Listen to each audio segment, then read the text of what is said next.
सुप्रभात बच्चों, पुनः आपका मेरे वीडियो चैनल हिंदी गुरु और गाइड डॉक्टर सिंह में स्वागत है। आज मेरी चर्चा का विषय है क्रिया पद परिचय, पार्सिंग ऑफ वर्ब।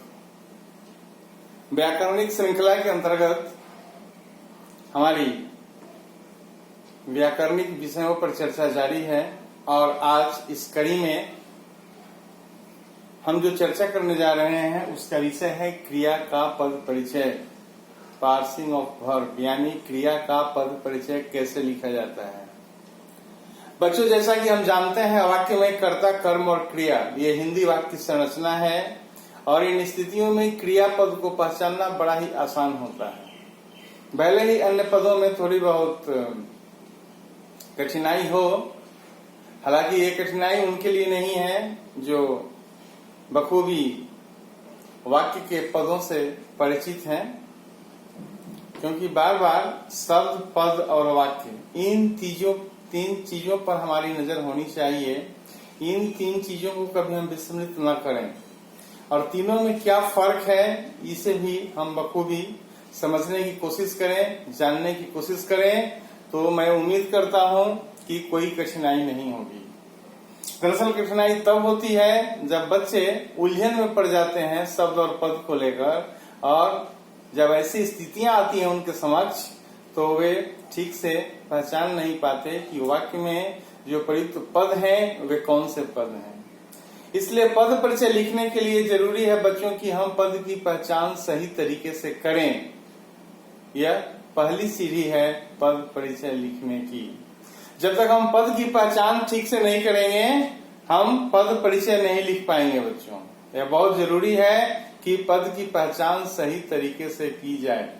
बहरहाल यहाँ हम चर्चा करने जा रहे हैं क्रिया पद की, और वाक्य में क्रिया पद को पहचानना बड़ा ही आसान होता है, बड़ा ही सरल होता है। कोई भी साधारण विद्यार्थी बखूबी क्रिया पद को पहचान सकता है,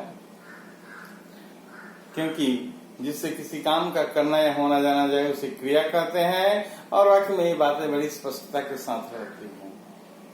तो बच्चों, यहाँ जैसा कि मैंने इसके पहले वीडियो में संज्ञा का पद परिचय, सर्वनाम का पद परिचय, विशेषण का पद परिचय लिखा है, उसे भी आप बखूबी देख सकते हैं। और आज हमारी चर्चा का विषय है क्रिया का पद परिचय, पार्सिंग ऑफ वर्ब। इसकी चर्चा आज हम करेंगे। चर्चा की शुरुआत से पहले मैं आपको ये बता दूं कि क्रिया क्या है। बच्चों, जिससे किसी काम का करना या होना जाना जाए उसे क्रिया कहते हैं, जैसे खाना, सोना, पढ़ना, खेलना, दौड़ना इत्यादि। अब वे कौन कौन सी आवश्यक शर्तें हैं, कौन कौन से आवश्यक बिंदु हैं जिनकी चर्चा जरूरी है जब हम क्रिया का पद परिचय लिख रहे हों, क्योंकि जब तक उन बिंदुओं को हम ठीक से नहीं समझेंगे, ठीक से नहीं जानेंगे, फिर क्रियापद का पद परिचय लिखना थोड़ा कठिन होगा और यदि हम लिखे भी तो पूर्ण पद परिचय नहीं लिख पाएंगे। यानी हमारा उद्देश्य है बच्चों आपको ये बताना कि आप क्रिया का पद परिचय सही तरीके से लिखना सीखें, क्योंकि स्कूली पाठ्यक्रम से लेकर के प्रतियोगी परीक्षाओं में भी इस तरह के प्रश्न पूछे जाते हैं। और आजकल हिंदी के बढ़ते प्रचलन, बढ़ते प्रचार और इसकी उपयोगिता को ध्यान में रखते हुए प्रतियोगी परीक्षाओं में भी हिंदी से संबंधित प्रश्न पूछे जाने लगे हैं। इन स्थितियों में हमारी यह तैयारी होनी चाहिए कि हम बखूबी वाक्य में यदि पद परिचय से संबंधित प्रश्न पूछा जाए तो फिर हम उसका सही जवाब दें। और यहाँ मैं इस बात की चर्चा करने जा रहा हूँ कि इन तमाम आवश्यक बिंदुओं पर यदि हमारी नजर हो तो हम क्रिया का पद परिचय आराम से लिख सकते हैं, कोई कठिनाई नहीं होगी बच्चों। तो चलिए हम उन बिंदुओं पर नजर डालें जो आवश्यक हैं क्रिया पद परिचय के संदर्भ में। अब चले एक एक करके देखें बच्चों वे कौन से आवश्यक बिंदु हैं। तो पहला है क्रिया का भेद। जाहिर सी बात है कि क्रिया का जो मुख्य भेद है सकर्मक या अकर्मक हुआ करता है। यूं तो क्रिया के अन्य भेद भी हैं, प्रेरणार्थक है नहीं। संयुक्त क्रिया है, सहायक क्रिया है, तमाम अलग अलग क्रियाएं हैं चर्चा में, और द्विकर्मक क्रिया है, तमाम ऐसी चर्चाएं होती है। लेकिन मुख्य रूप से सकर्मक और अकर्मक, इन दो मुख्य भेदों पर हमारी नजर होनी चाहिए। जब तक इन दो मुख्य भेदों पर हमारी नजर नहीं है, हम बखूबी पहचान नहीं पाएंगे, जान नहीं पाएंगे, समझ नहीं पाएंगे कि आखिर वह कौन सी क्रिया है। इसलिए भेदों पर हमारी नजर हो। नाम से स्पष्ट है अकर्मक, यानी जहाँ कर्म नहीं है, और सकर्मक, जहाँ कर्म है। यानी जो क्रिया कर्म के साथ होती है उसे सकर्मक कहते हैं, और जो क्रिया बिना कर्म के होती है उसे अकर्मक कहते हैं। मोटे तौर पर मैंने आपको यहाँ बताया कि क्रिया के मुख्यतः दो भेद हैं जो हमारे सामने हैं, और उसकी चर्चा की जा रही है। अब बच्चों, अगला जो बिंदु है, अगली जो आवश्यक शर्त है, वह है काल। जब हम क्रिया का पद परिचय लिखेंगे तो काल की भी चर्चा होगी। और मुख्य रूप से काल के तीन भेद होते हैं: भूतकाल, वर्तमान काल, भविष्य काल। Past tense, present tense and future tense. English में भी आपने पढ़ा है। और फिर इन तीनों के चार चार भेद होते हैं नहीं, क्योंकि हम यहाँ पद परिचय लिख रहे हैं। जब हम काल पढ़ेंगे तब उसकी विस्तृत चर्चा की जाएगी। यहाँ संक्षिप्त चर्चा जरूरी है कि जाहिर सी बात है, जो काम बीत चुका है वो भूतकाल में है, जो काम अभी चल रहा है वर्तमान समय में उसे वर्तमान काल कहेंगे, और हमारी जो फ्यूचर की योजना है, भविष्य से जुड़े जो हम काम करने की बात सोच रहे हैं, उसे हम भविष्य काल के अंतर्गत रखते हैं। तो क्रियाओं के संपादित होने की स्थितियों को काल के माध्यम से हम दर्शाने की कोशिश करते हैं। ये बताने की कोशिश की जाती है कि आखिर वह काम किस समय में हुआ, हो चुका है, हो रहा है या होने वाला है। काम की तीन स्थितियां हो सकती है बच्चों। इसके बाद है जो तीसरी आवश्यक शर्त है, जो तीसरा आवश्यक बिंदु है, वह है लिंग। इससे पहले भी लिंग के संदर्भ में चर्चा हुई है बच्चों, जिससे जाति का बोध हो, यानी पुल्लिंग और स्त्रीलिंग। तो ये दो लिंग बखूबी आप जानते हैं, बड़ा ही आसान है लिंग और वचन को जानना। साधारण से साधारण विद्यार्थी भी इसे बखूबी समझता है, जानता है। भले ही थोड़े अन्य विषयों में कठिनाई हो सकती है, लेकिन ये दोनों जो विषय हैं बड़े ही सहज हैं, सरल हैं, बखूबी हम जान लेते हैं, समझ लेते हैं। इसके बाद बच्चों, लिंग के बाद वचन की स्थिति है, और वचन के दो भेद, एक वचन और बहुवचन। एक वचन से एक का बोध, बहुवचन से एक से अधिक का बोध, ये भी आप जानते हैं। और वचन के बाद है वाच्य। वाच्य बच्चों, यह भी वाक्य का एक भेद है, और यह क्रिया के आधार पर है। यानी जब क्रिया के आधार पर वाक्य का भेद किया जाता है तो वह तीन तरह का होता है, और उसे हम वाच्य की श्रेणी में लाते हैं। इंग्लिश में इसे हम वॉइस कहते हैं। नहीं तो इंग्लिश में यदि आपने वॉइस पढ़ा होगा तो दो ही पढ़ा होगा, एक्टिव वॉइस और पैसिव वॉइस, कर्तव्यवाची और कर्मवाची। लेकिन हिंदी में तीन होता है। तीसरा है भाववाची, इम्पर्सनल वॉइस। तो यहाँ हम जब वाच्य पढ़ेंगे तो तीन वाच्य के भेद हैं: कर्तृवाच्य, कर्मवाच्य, भाववाच्य। इन्हें भी हमें शामिल करना पड़ेगा, इनकी भी चर्चा करनी पड़ेगी, तभी हमारा क्रिया का पद परिचय पूरा होगा। बहुत ही आवश्यक बिंदु है बच्चों वाच्य। वाच्य पर हमारी नजर होनी चाहिए। वाच्य हम अलग से जब पढ़ेंगे उसकी विस्तृत चर्चा करेंगे। यहाँ संक्षिप्त चर्चा की जा रही है। कर्तृवाच्य, जहाँ क्रिया की प्रधानता कर्ता पर हो, कर्मवाच्य, जहाँ क्रिया की प्रधानता कर्म पर हो, और भाववाच्य, जहाँ भाव की प्रधानता हो। भाववाच्य की क्रिया सदैव अकर्मक हुआ करती है, ये भी हम जानते हैं, पुल्लिंग में हुआ करती है। और जो अंतिम बिंदु है वह है संबंध, यानी वाक्य के अन्य पदों के साथ संबंध भी दर्शाना हमारा उत्तरदायित्व है। तो इन तमाम बिंदुओं पर यदि हम एक एक कर नजर डालें, इनकी चर्चा करें, तो हमारा क्रियापद का पद परिचय लिखना पूरा हो जाता है, और बखूबी हम लिख लेते हैं। कोई कठिनाई नहीं होती है, कोई परेशानी नहीं होती है। तो बच्चों, भूलने की आवश्यकता नहीं है। जब भी हम क्रिया का पद परिचय लिखेंगे तो इन तमाम बिंदुओं को हम ध्यान में रखेंगे ये बिंदु हमारे लिए बड़े काम के हैं, इन पर हमारी नजर होनी चाहिए, ये बहुत काम के हैं। क्योंकि जब तक ये हमारे मस्तिष्क में नहीं है कि हमें लिखना क्या है, भला हम लिखेंगे क्या। इससे पहले बच्चों जब मैंने संज्ञा पद परिचय की बात की थी, सर्वनाम पद परिचय की बात की थी, विशेषण पद परिचय की बात की थी, तो उनकी भी आवश्यक बिंदुओं का हमने उल्लेख किया था।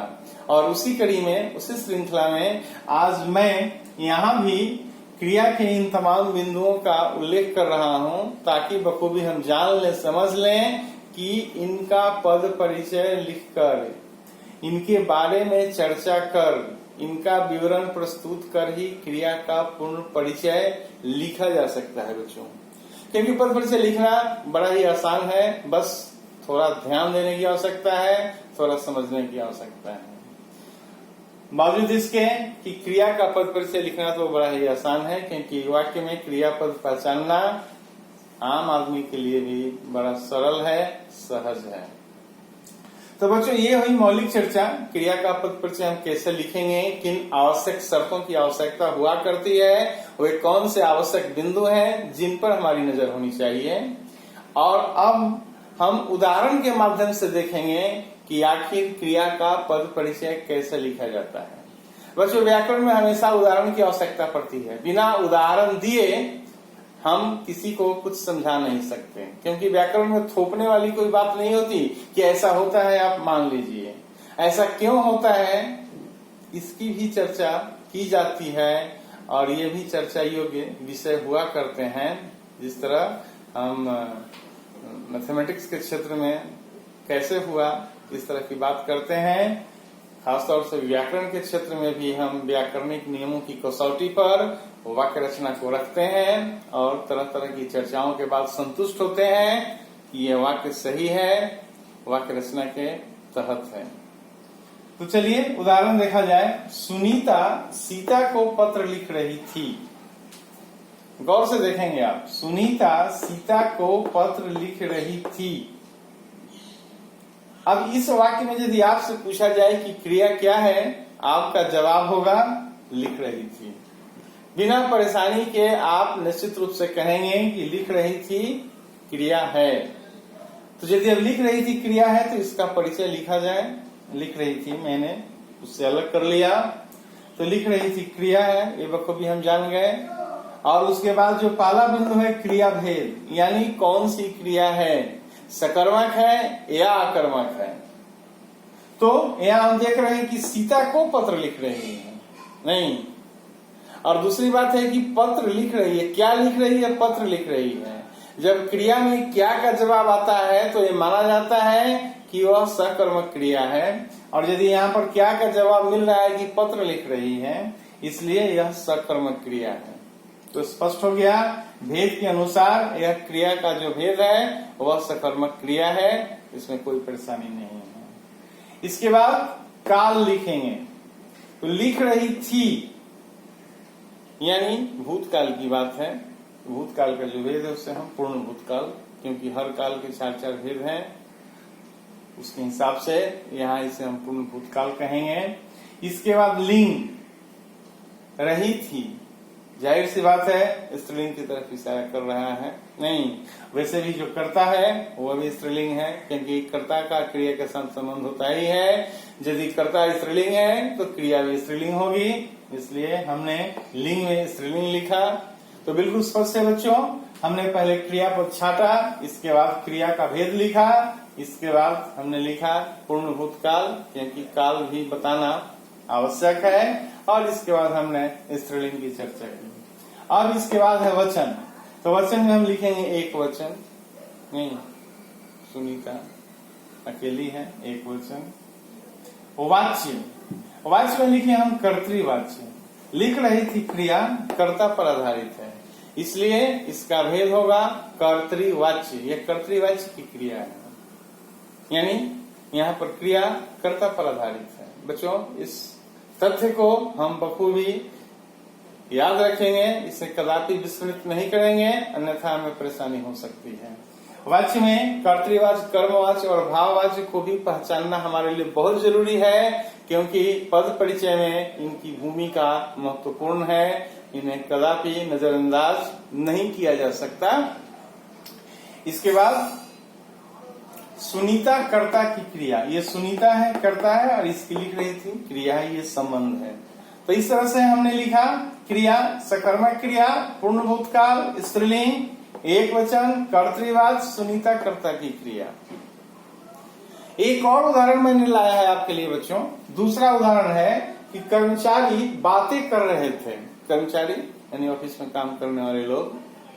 अब इस वाक्य में यदि कर्ता छांटना हो तो जाहिर सी बात है कि ये क्रिया छांटना हो तो बातें कर रहे थे क्रिया है, ठीक है, हमने इसे अलग कर लिया, ये क्रिया है बखूबी।